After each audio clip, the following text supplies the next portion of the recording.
Good morning friends and students. आज हम specially topic for BSc second third year के लिए ऑन डिमांड टॉपिक के अकॉर्डिंग हम स्पेशल टॉपिक डिस्कस करेंगे जिसका नाम है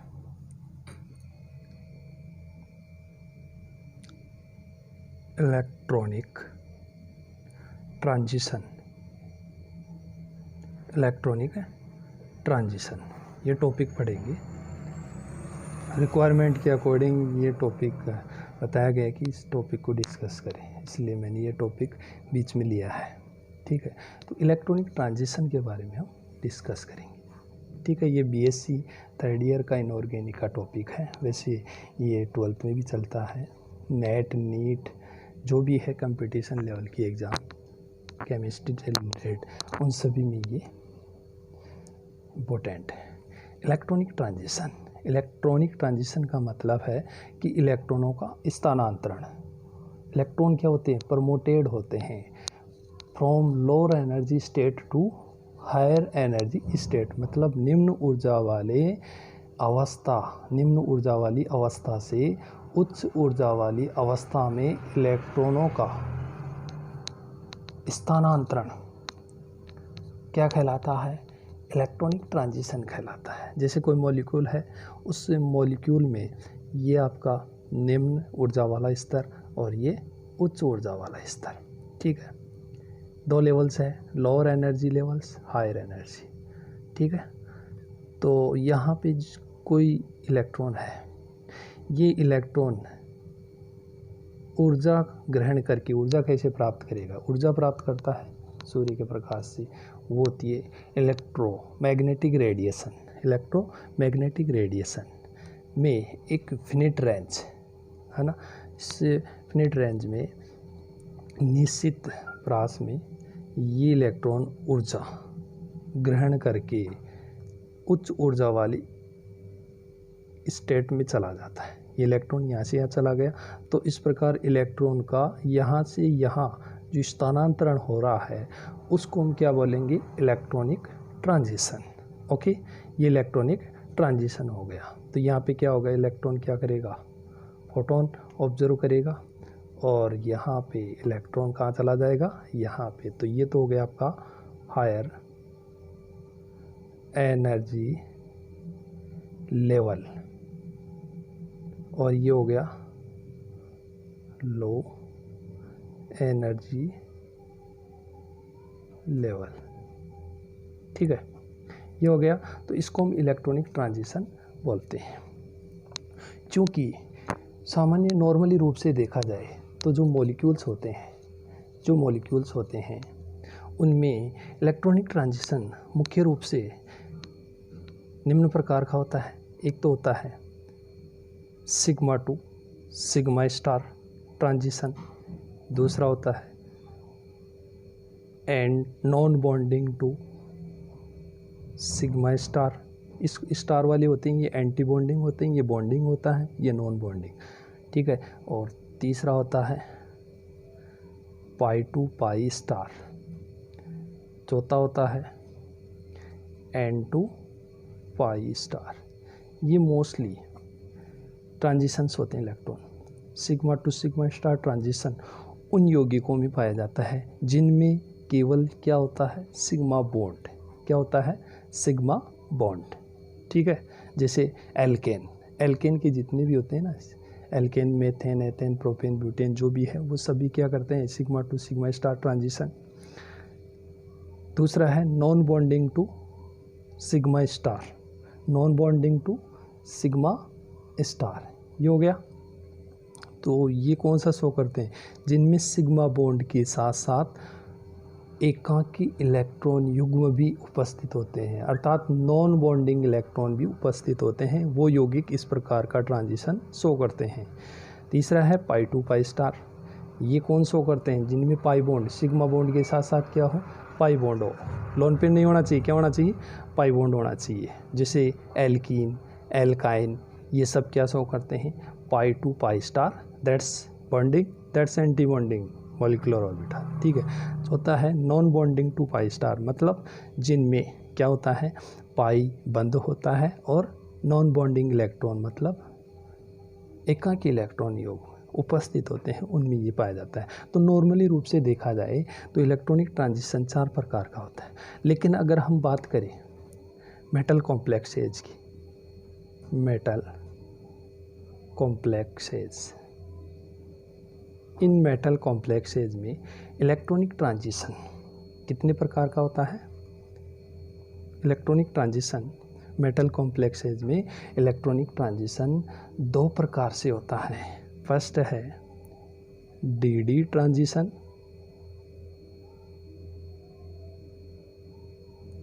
और दूसरा है charge transfer. D transition, D संक्रमण बोल सकते हो, डी संक्रमण, डी संक्रमण। और ये हो गया आवेश स्थानांतरण, आवेश स्थानांतरण। आवेश स्थानांतरण का मतलब है इलेक्ट्रॉन डेंसिटी, इलेक्ट्रॉन से ही ये होता है। ठीक है,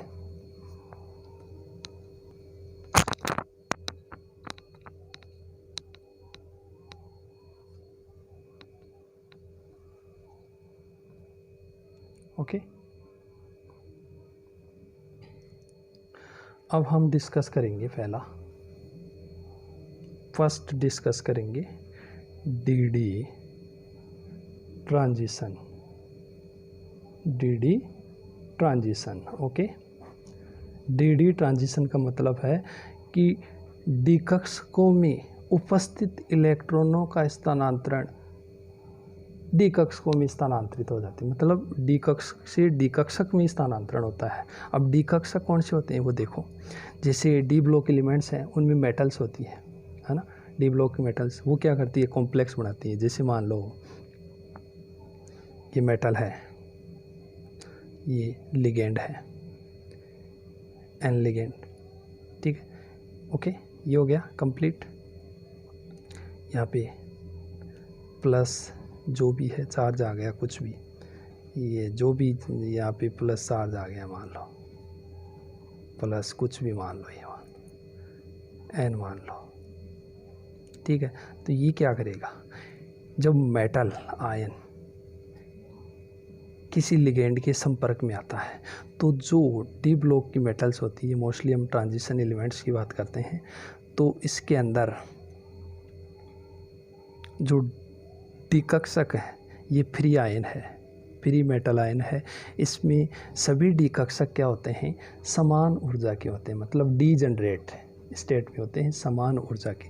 लेकिन जैसे ही ये मेटल आयन के कक्षक लिगेंड के कक्षकों से या लिगेंड के संपर्क में आते हैं तो इनके कक्षक स्प्लिट हो जाते हैं। क्या हो जाते हैं, स्प्लिट, है ना। लिगेंड के संपर्क में आते ही ये मेटल आयन क्या बनाता है, कॉम्प्लेक्स बनाता है। क्या बनाता है, कॉम्प्लेक्स बनाता है। यहाँ पे जो भी चार्ज आएगा आपके XYZ जो कुछ भी है ना, यहाँ पे चार्ज आ गया कुछ भी, ओके।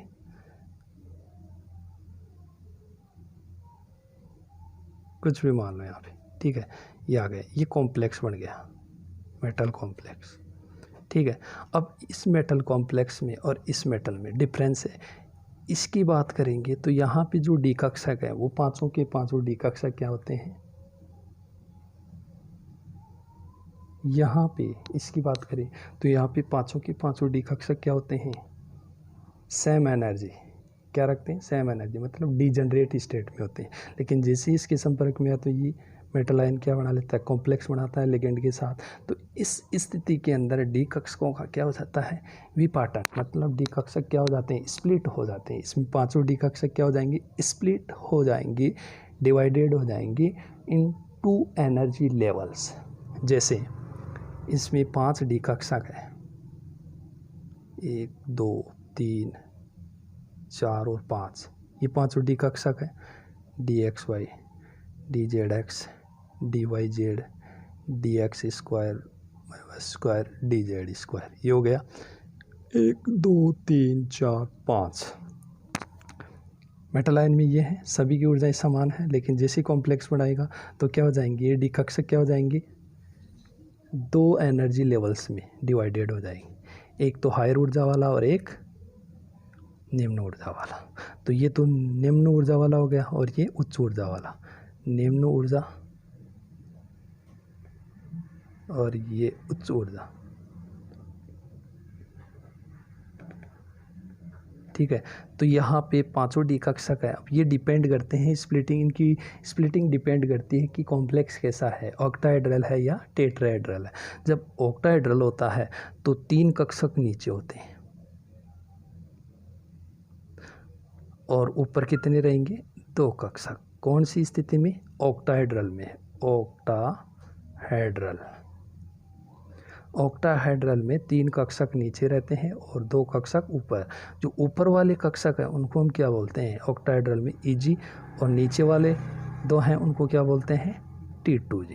ठीक है। तो ऑक्टाहेड्रल में हमेशा याद रखना, आपको क्या याद रखना है, ऑक्टाहेड्रल में हमेशा क्या याद रखना आपको, ऊपर वाले जो कक्षक हैं, ऊपर वाले हैं उनको Eg बोलेंगे और नीचे वाले को T2G। T2G में 3 कक्षक होते हैं, ट्रिपली डीजनरेट ऑर्बिटल्स, और Eg का मतलब है डबली डीजनरेट ऑर्बिटल्स। 2 कक्षक हैं, दोनों की ऊर्जाएं क्या है, सेम है। इसमें 3 कक्षक ट्रिपली डीजनरेट ऑर्बिटल्स होते हैं जिनको T2G बोलते हैं।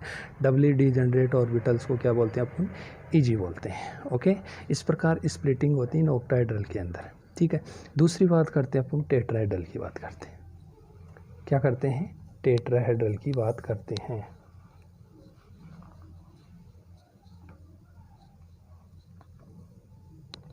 टेट्राहेड्रल की बात करते हैं। देखो टेट्राहेड्रल में क्या होगा, बट डिफरेंट क्या है इसमें, टेट्राहेड्रल में होगा, ऑक्टाहेड्रल में T2G नीचे था, Eg ऊपर था, और टेट्राहेड्रल में क्या करेंगे, टेट्राहेड्रल में क्या हो जाएगा, अपोजिट हो जाएगा। यहाँ पे क्या आ जाएगा E और यहाँ पे क्या आ जाएगा T2G नहीं लगाएंगे। क्यों, क्योंकि ऑक्टाहेड्रल में जो T2G और Eg लगा है वो क्या, वो किसको शो करते हैं, समिति को शो करते हैं, जीरेड होते हैं। ऑक्टाहेड्रल क्या होता है, समिति शो करता है, जीरेड समिति शो करता है। लेकिन टेट्राहेड्रल में जीरेड समिति नहीं होती, इसलिए अपन G नहीं लगाते हैं, केवल ऑक्टाहेड्रल के लिए ही लगाते हैं G, टेट्राहेड्रल के लिए G नहीं लगाएंगे। ये ध्यान रखना बस आपको, ठीक है।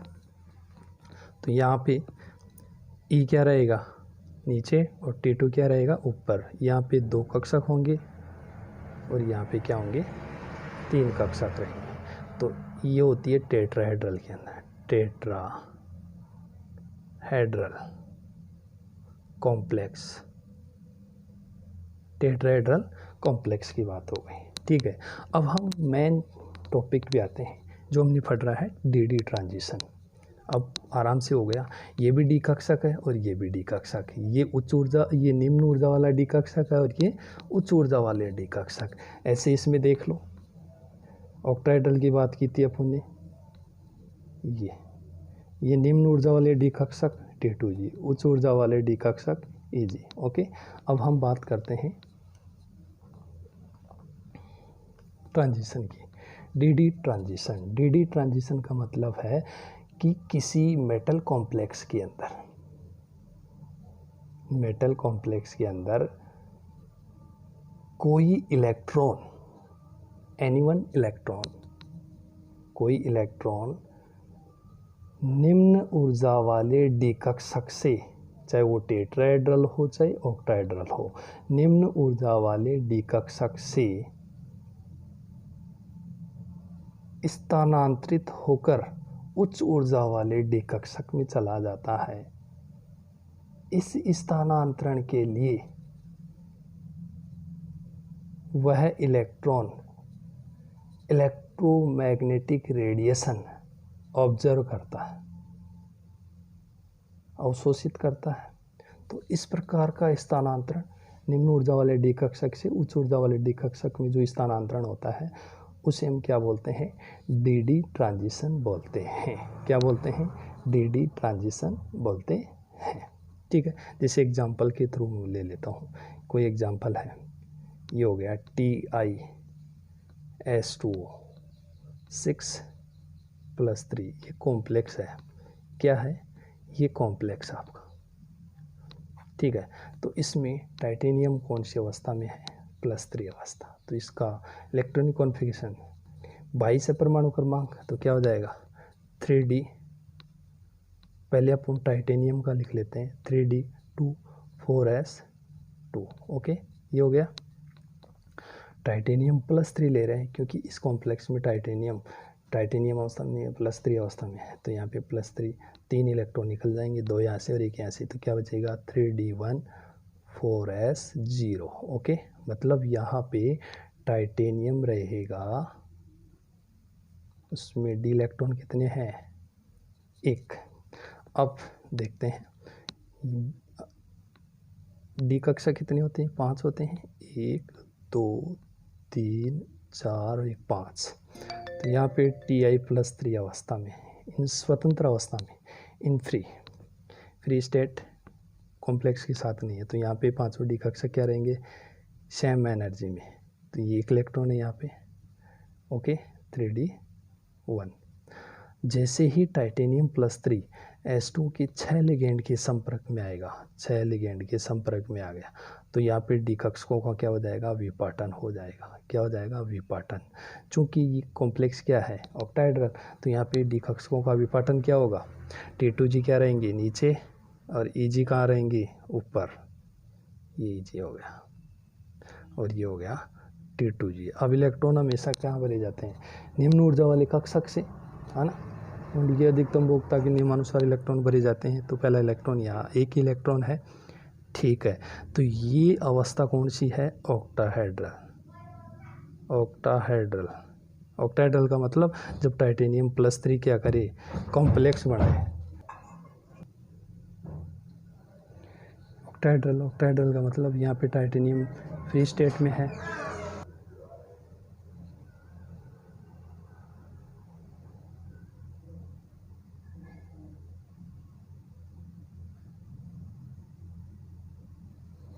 ठीक है। तो ये हो गया आपका ऑक्टाहेड्रल का मतलब यहाँ पे टाइटेनियम कौन सी अवस्था इस प्रकार रहेगा TiS2O 6+3। इस स्थिति में टाइटेनियम के डी कक्षक ऐसे रहेंगे और टाइटेनियम इन फ्री स्टेट मतलब कॉम्प्लेक्स में नहीं है, ऐसे ही है, फ्री आयन है, तो यहाँ पे डी कक्षक ऐसे रहेंगे, ठीक है। अब जैसे ही ये टाइटेनियम क्या करता है एनर्जी ऑब्जर्व करता है hν, एक निश्चित तरंग दैर्ध्य वाली, जिस वैल्यू है उसका मान है 500 नैनोमीटर। हर कंपाउंड के लिए ये रेंज अलग अलग होती है, तो यहाँ पे 500 नैनोमीटर वेवलेंथ वाली विकिरण का क्या करता है इलेक्ट्रॉन ऑब्जर्व करके इन कहाँ चला जाता है हायर एनर्जी लेवल्स में, यहाँ पे चला गया। यहाँ पे ये तीनों कक्षक हैं, ऐसे कैसे रहेंगे और ये 2 कक्षक, तो ये इलेक्ट्रॉन इस ऊर्जा को प्राप्त करके कहाँ चला गया यहाँ पे, तो ये भी डी कक्षक था और ये भी डी कक्षक था। तो ऐसी स्थिति में यानी कि ये इलेक्ट्रॉन 500 नैनोमीटर वाली तरंग दैर्ध्य वाले विकिरण का अवशोषण करके उच्च ऊर्जा वाले डी कक्षक में चला जाता है, तो इसको हम क्या बोलते हैं डी ट्रांजिशन बोलते हैं। क्या बोलते हैं डी ट्रांजिशन बोलते हैं। ये d transition mostly visible region, d transition visible and UV region में होता है। अल्ट्रावायलेट पराबैंगनी क्षेत्र व दृश्य प्रकाश क्षेत्र में संपन्न होता है। जो डी ट्रांजिशन इस क्षेत्र में संपन्न होता है, मतलब डी ट्रांजिशन इस रेंज के अंदर यानी कि विजिबल और अल्ट्रावायलेट वाली जो परास होती है उस परास के अंदर विकिरणों का अवशोषण करता है, तो वो कंपाउंड कलर युक्त होता है। हमेशा याद रखना कलर के लिए रेस्पॉन्सिबल होता है डी ट्रांजिशन। क्या होता है डी ट्रांजिशन कलर के लिए रेस्पॉन्सिबल होता है, कलर शो करता है। कब जब डी ट्रांजिशन हो रहा हो और डी ट्रांजिशन होने के लिए जो ऊर्जा प्राप्त होती है वो ऊर्जा कौन से क्षेत्र में प्राप्त हो विजिबल और यूवी रीजन, तभी वो कलर देगा। अगर यूवी रीजन और विजिबल से डिफरेंट रीजन के अंदर ये डी ट्रांजिशन संपन्न होता है तो वो यौगिक कलर नहीं देगा, कलरलेस होगा, ये हमेशा याद रखना, ठीक है। तो डी ट्रांजिशन के लिए फर्स्ट कंडीशन ये हो गई एक तो, और दूसरी डी ट्रांजिशन में कलर के लिए रेस्पॉन्सिबल रीजन विजिबल और यूवी रीजन। दूसरा है देख कि डी ट्रांजिशन D1 से D9 कॉन्फ़िगरेशन विन्यास वाली, D1 से D9 विन्यास वाली मेटल कॉम्प्लेक्स के द्वारा, मेटल कॉम्प्लेक्स के द्वारा दिया जाता है, ठीक है, यानी कि जिनमें D1 से लेकर D9 है। तीसरा है D0 व D10 डी ट्रांजिशन शो नहीं करते हैं, प्रदर्शित नहीं करते हैं। क्यों नहीं करते हैं? क्योंकि D0 है, इसमें इलेक्ट्रॉन ही नहीं है तो ट्रांजिशन कहाँ से होगा। और D10 क्या है, फुली फिल्ड है, बिल्कुल स्टेबल कॉन्फ़िगरेशन है, मोर स्टेबल कॉन्फ़िगरेशन, तो यहाँ से इलेक्ट्रॉन निकलना आसान नहीं होता है। तो यहाँ पे इलेक्ट्रॉन निकालने के लिए बहुत ज़्यादा एनर्जी चाहिए जो कि पॉसिबल नहीं है। ऐसी स्थिति में D0 D10 में डी ट्रांजिशन पॉसिबल नहीं होता है। डी ट्रांजिशन होता है D1 से D9 कॉन्फ़िगरेशन वाले मेटल कॉम्प्लेक्सेज के अंदर होता है। ओके, इस प्रकार डी ट्रांजिशन से आप स्पष्ट हो गया होगा कि डी ट्रांजिशन क्या होता है। नॉर्मली रूप से देखा जाए डी ट्रांजिशन की किसी मेटल कॉम्प्लेक्स में कोई मेटल कॉम्प्लेक्स है, ऊर्जा एनर्जी ऑब्जर्व करता है इलेक्ट्रोमैग्नेटिक रेडिएशन ब्रांच में, तो यूवी रीजन हमेशा नॉर्मली होता है 200 नैनोमीटर से 800 नैनोमीटर के बीच में, और जो विजिबल होता है, विजिबल दृश्य प्रकाश क्षेत्र, वो होता है 400 से 750 नैनोमीटर। ये कलर के लिए रेस्पॉन्सिबल रीजन होता है। इस क्षेत्र में अगर कोई मॉलिक्यूल्स या कोई मेटल कॉम्प्लेक्सेज प्रकाश विकिरण का अवशोषण करता है तो वो कंपाउंड कलर युक्त होता है। इसके अलावा दूसरी रेंज कुछ भी हो, चाहे इससे ज़्यादा हो इससे कम हो, तो वो कलर के लिए रेस्पॉन्सिबल नहीं होगा, हमेशा याद रखना।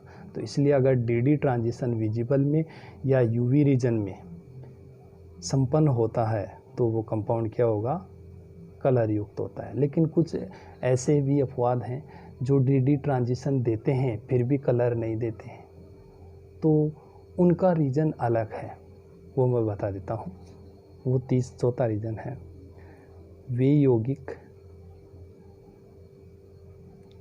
जो डी ट्रांजिशन या डी संक्रमण प्रदर्शित करते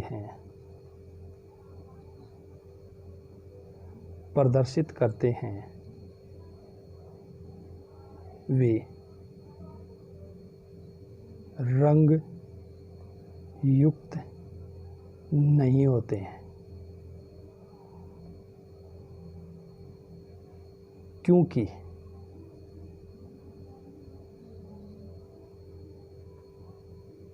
उनका डी संक्रमण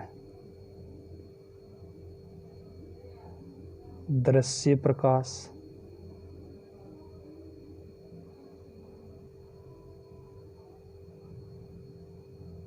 व UV region, UV ultraviolet region में संपन्न नहीं होता है। इम्पोर्टेंट क्या कारण है, हमेशा याद रखना, डी ट्रांजिशन हो रहा है और डी ट्रांजिशन विजिबल या दृश्य या पराबैंगनी क्षेत्र में होता है तो वो कलर युक्त होता है, और अगर d transition visible ultraviolet region में नहीं हो रहा है तो वो कलर युक्त नहीं होगा, ये याद रखना।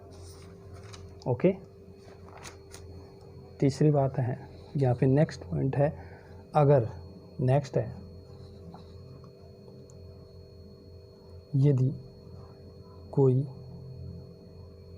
यदि कोई यौगिक डी संक्रमण नहीं दर्शाता है,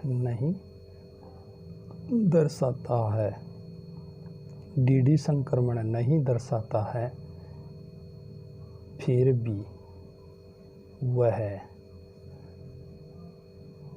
रंगीन होता है, कलर युक्त होता है। ऐसा उसमें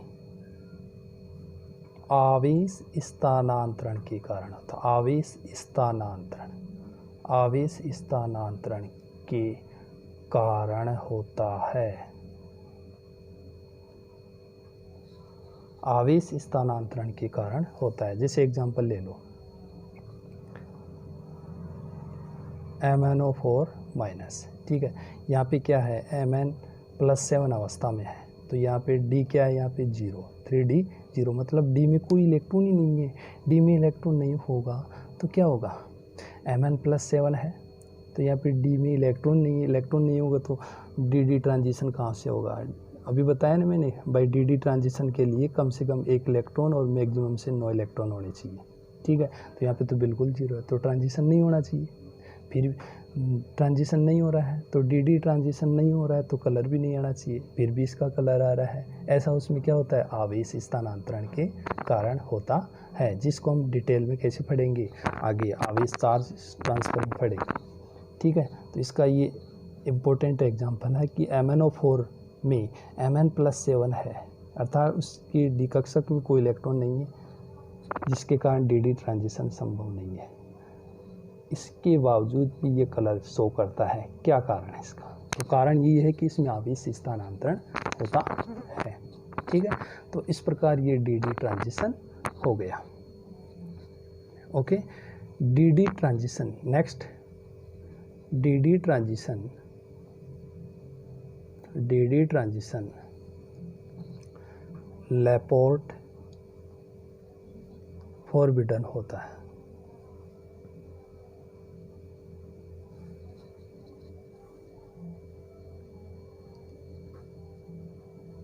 लेपोर्ट फॉरबिडन होता है और स्पिन अलाउड होता है।